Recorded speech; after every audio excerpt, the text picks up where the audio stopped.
Hello everyone, myself Parishmita Sharma. Today I am going to start your fourth history chapter, Indian Freedom Movement and National Awakening in Assam. So let's see the main points of the chapter. Growth of Assamese nationalism and formation of literary associations and socio-political organizations. Next, role of Assam in the national movement for independence. Third, Ministry of Gopinath Bordoloi and some post-independence institutions. So let's start. Growth of Assamese nationalism. So we all know in 1826, 24th February, the Yandabu Treaty was signed between Burmese king and English East India Company. As a result, Assam went under the rule of East India Company. So, the period from 1826 to 1858 is known as Company Raj in Assam. Because after Sepoy Mutiny in 1858, Government of India Act was passed and the ruling power was transferred to the British Crown from the English East India Company. British government made various changes in the political, economic, social and educational fields of Assam after the annexation of Assam. For administrative convenience, British introduced English or modern education in India as well as in Assam. And modern education helped in the growth of national awareness. People began to raise their voice against the exploitation of the British or against a colonial dominance. The voices of people found expression in the writings of some prominent persons, and thus several socio-cultural and socio-educational organizations were formed. And these socio-cultural organizations tried to highlight the problems and aspirations of the common people before the British government. And they also tried to develop or enrich the Assamese language and literature. So, see, Asamiya Bhasha Unnati Sadhini Sabha. So, the 19th century witnessed the emergence of educated Assamese middle class, growth of national awareness, and the establishment of several socio-cultural organizations. And these are socio-cultural organizations highlight the problems of the common people and work for make people politically conscious. In 1836, British government replaced Assamese language and introduced Bengali language as official language. So Assamese educated persons like Anandaram Dhekial Phukon, Gunabhiram Borua, etc. strongly opposed this decision of the British government, and in 1857 they initiated Gyan Pradayini Sabha. This was one of the earliest association which was established for the regeneration of Assamese language and culture. And in 1873, the Assamese language was re-established. Again in 1872, in Calcutta, Assamese Literary Society was established under the guidance of Devi Saran Borua and Ganga Govinda Phukon. The main or proclaimed objective of the society was literary, but it also played political role. This society was active till 1885. Again, with the growing attacks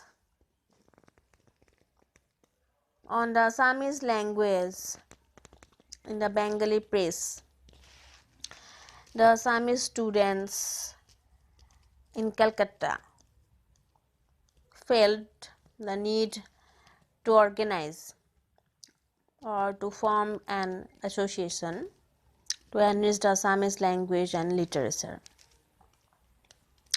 And in 1888, the Assamia Bhasa Unnati Sadhini Sabha was formed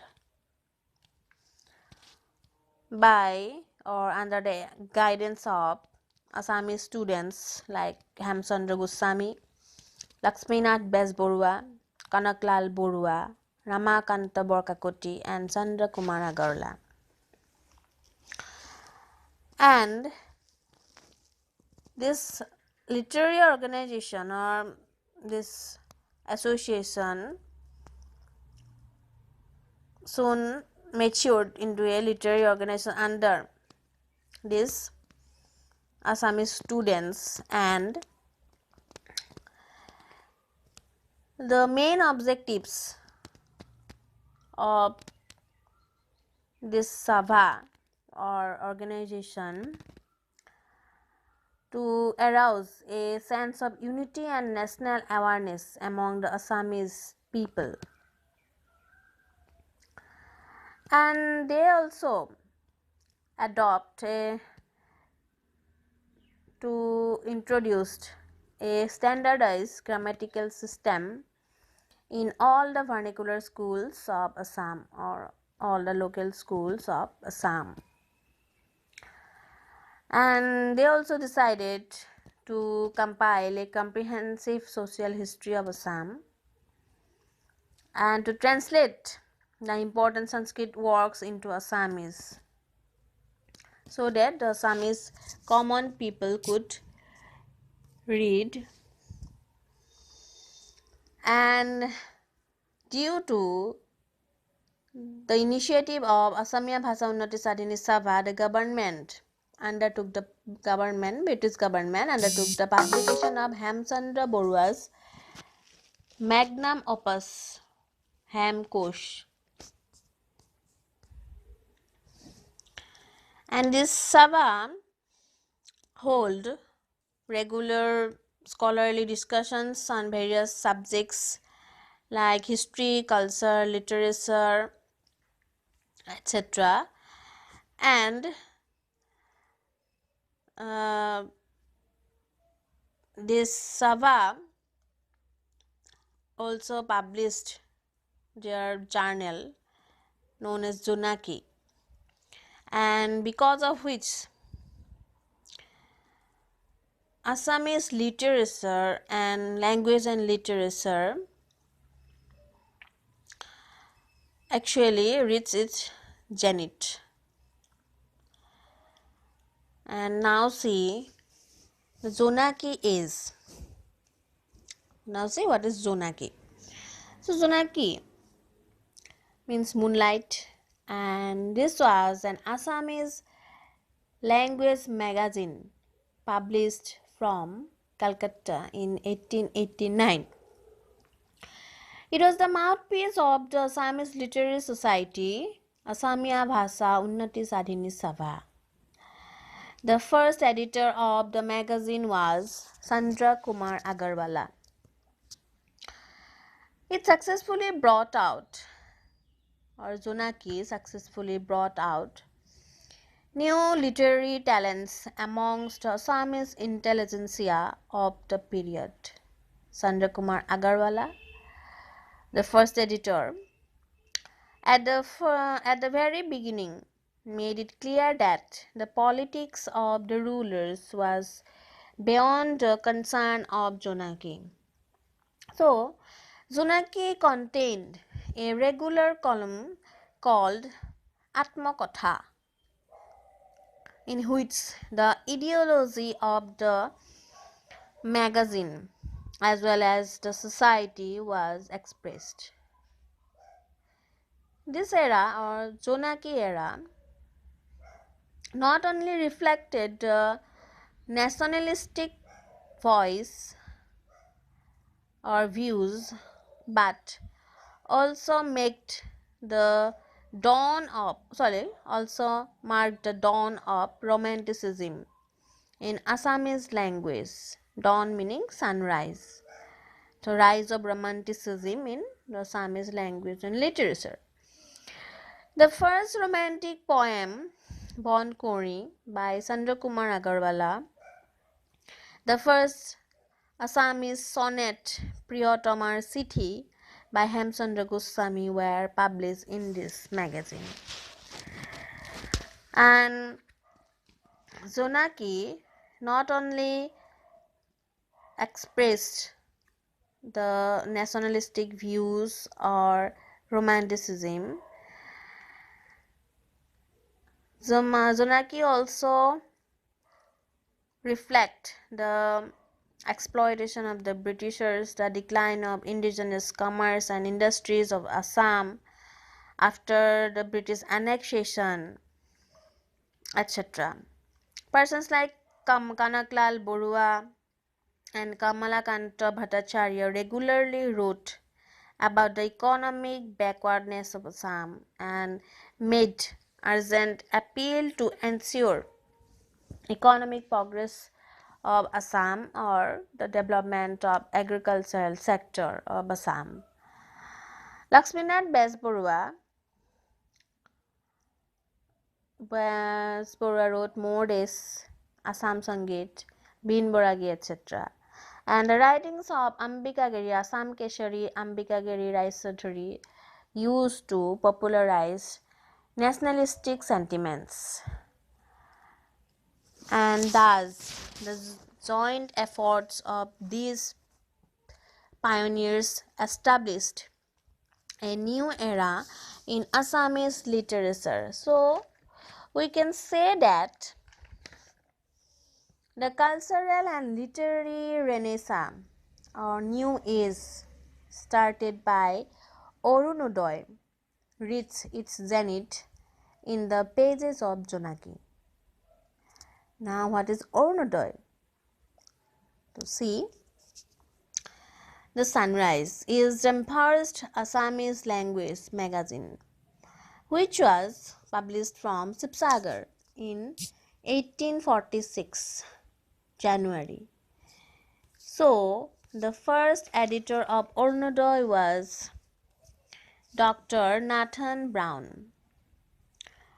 It was printed by the Baptist Missionary Press in Sibsagar, and it contained articles related to science, current affairs, astrology, history, etc. And Orunodoy created a new era in the world of Assamese language and literature. Now see Assam Satra Sanmilan. So, Assam Satra Sanmilan, its first session was held on 25th December 1916 at Guwahati under the presidency of Lakshminath Besbarua, and the founder secretary of Assam Satra Sanmilan was Chandranath Sarma.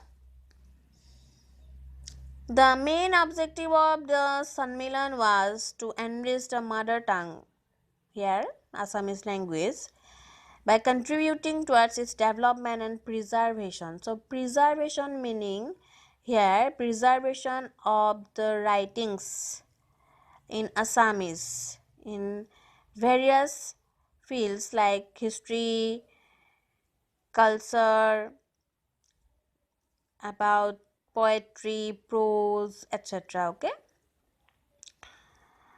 and the Satra Sanmilan is a cultural organization or institution, but this Sanmilan also supported, some leaders of this Sanmilan supported participation of students in national politics. And though it was not a political organization, it helped in the growth of political consciousness of the Assamese students, and not only Assamese students, Assamese common people also. So peoples like, or eminent personalities like Lakshminath Besborua, Padmanath Gohai Borua, Acharya Prafulla Chandarai, and Krishnakanta Handikoi or Handik, etc., wrote in the mouthpiece of Assam Satra Sanmilan, and the name of the mouthpiece of Assam Satra Sanmilan was Milan, and it made a remarkable contribution to the growth of Assam's educational, cultural and literature, and also the growth of national consciousness among the Assamese common people. Okay, now let's see the Rayat Sabha. So Rayat Sabha, the literary organizations like Asamiya Bhasha Unnati Sadhini Sabha, Assamese Literary Society, Assam Satra Sanmilan, etc., worked for the enrichment of Assamese language and socio-political awareness. Like that, the Rayat Sabhas worked for the growth of peasant nationalism and expressed their problems and aspirations. So by the end of 19th century, these Rayat Sabhas were began to established. So the Rayat Sabha in Darang district, Nagaon district were established to resolve the problems faced by the peasants. And peoples like Lakshmikanta Borkakoti, Haribilas Agarwala, Lambudar Bora, Bhavani Sharan Bhattacharya and many eminent personalities played a major role in these Rayat Sabhas. And these Rayat Sabhas actually raised their voice against the newly introduced land settlements in Assam by the colonial states. So we all know that British government from the very beginning introduced some new land settlements like permanent settlement, subsidiary alliance, all this, or Mahalbari system, right-of-way system. Okay, so these Rayat Sabhas raised their voice against this newly introduced land settlements in Assam also. Not actually subsidiary alliance. Okay, so permanent settlement, right-of-way system, Mahalbari system, etc. And again they demanded for the abolition of grazing tax, reduction of land tax, and banned to the migration of peasants from the East Bengal to Assam. But however, these Rayat Sabhas did not play a significant role in the peasant movements of 1893-94 at Rangya, Lachima, Sarthebari, Pothorughat, etc. But they actually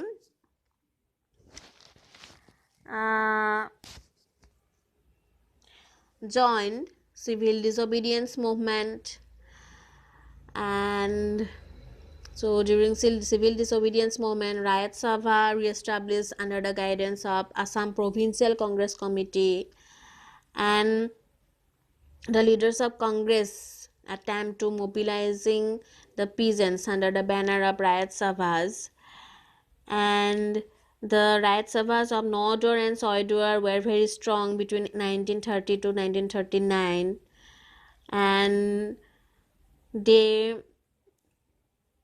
demand to reduce the land tax by 50%. Okay, and the All Assam Rayat Sabha was formed, and its first session was held near Tilikiam in Jorhat on 8 April 1933 under the presidency of Congress leader Nobin Chandra Bordoloi. And again in the second session held at Dergaon, around 3,000 peasants were present. Okay, and during the period between 1934 to 1939, around 300 Rayat Sabhas were established, and in the different parts of Assam, and they work for the peasants. Okay, but by the end of 1940, the Rayat Sabhas lost their figure, and many Rayat Sabhas were included within the provincial congress committees. Okay, and began to work for the peasants and the common people of Assam. Okay, so that's all for the today's class, and in the next class we will start from Ahom Sabha. And you have any confusion, then you can ask questions. Okay, goodbye.